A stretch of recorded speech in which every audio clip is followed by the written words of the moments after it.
ॐ यो भूतं च भव्यं सर्वं यश्चाधितिष्ठति स्वर्यस्य च केवलं तस्मै ज्येष्ठाय ब्रह्मणे नमः।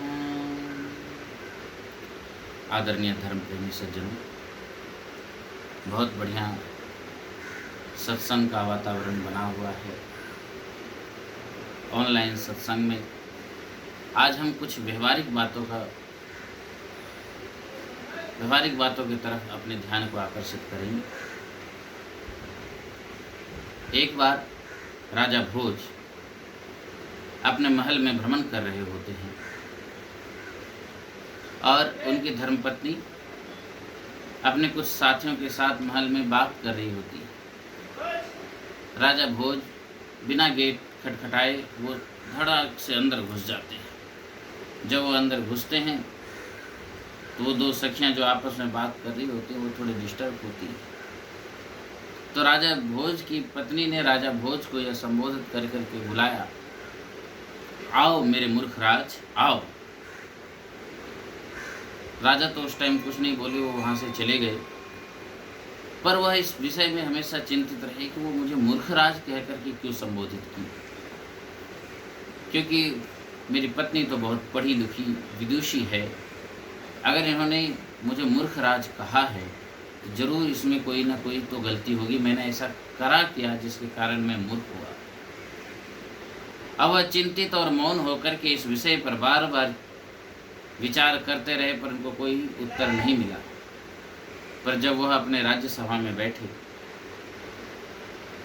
और जब लोगों का आना शुरू हुआ तो जैसे मंत्री आते तो वो मंत्री को यही सवाल करते थे कि आओ मूर्खराज, महामंत्रीवर बैठो।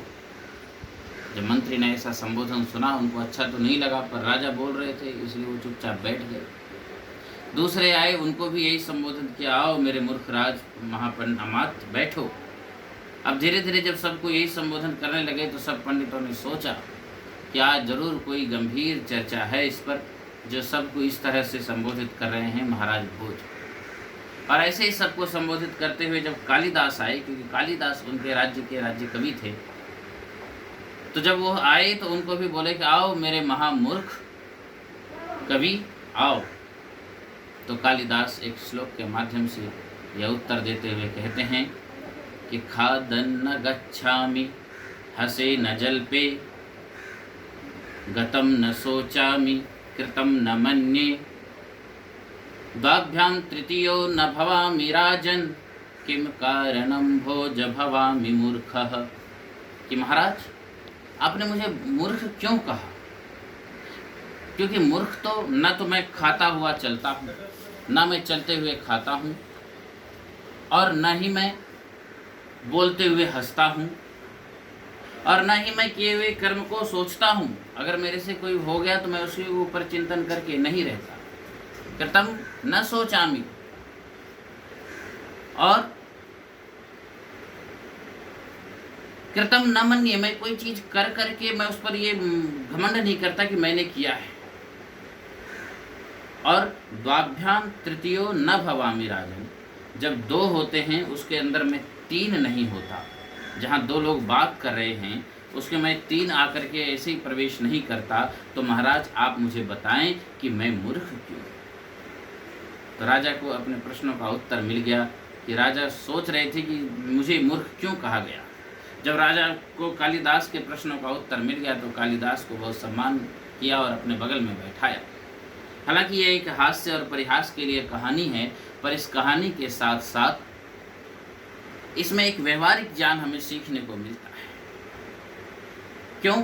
क्योंकि चलते हुए कभी खाना नहीं चाहिए। और आजकल आप समाज में देखें तो हर एक फैशन बन गया, वफा सिस्टम बन गया, चल चल के खाना। दूसरा शिक्षा इसमें हमें मिलती है कि हमें कभी बोलते हुए हंसना नहीं, हंस के बोले दुर्जना। और ये स्पष्ट नहीं, अच्छा नहीं माना जाता है हंस करके बोलना। और इसमें और भी शिक्षा मिलती है कि आपकी जो चीज़ें बीत गई अगर उस पर आप चिंतन करते हैं तो आपसे बड़ा कोई मूर्ख नहीं। बीत गया, आगे क्या करना है इस पर हमें चिंतन करना है, ये भी शिक्षा है। और कृतम न मन्ये, और जब हम कोई चीज़ कर लें तो उस पर हम अपने आप को ये ना माने कि मैंने किया है। हम जो भी कर्म करें वह ईश्वर को समर्पित करें, ये ईश्वर ने हमसे करवाया है, ये ईश्वर की देन है। जो व्यक्ति अपने आप को करेगा वो अपने आप में फंसेगा और वह बंधन में फंसता चला जाएगा, फंसता चला जाएगा। और इसमें एक शिक्षा और मिलती है कि जब दो बात कर रहे हों तो उसके बीच में हमें वैसे ही प्रवेश नहीं कर जाना चाहिए। तो इन सारी शिक्षाओं को हमें अपने जीवन में ढालना चाहिए, जिसके कारण हम मूर्ख ना हों। इस बात कह करके मैं अपनी वाणी को विराम देता हूँ। इति ओम शांति।